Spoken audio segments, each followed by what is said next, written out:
লাগবে, নবীর আইনগুলো পালন করা লাগবে। মসজিদ চকচকা, ফজরের নামাজের আজান দিলে মুসল্লি নাই, মসজিদের পাশে বসে বিড়ি টানে।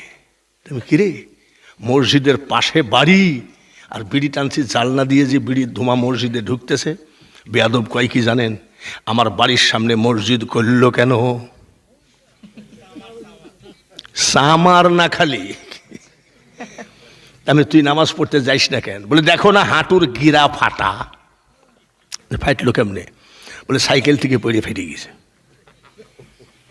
সাইকেল থেকে পড়ে গিরা ফাটছে তো নামাজ পড়বে কেন? ঠিক আছে, এমপি সাহেব যদি বলে ফজরের নামাজের 2 ঘন্টা আগে ওই চলন বিলের কিনারে যে গিয়ে দাঁড়াবে, 50 কেজি ওজনের চাউলের একটা বস্তা ফ্রি দেওয়া হবে।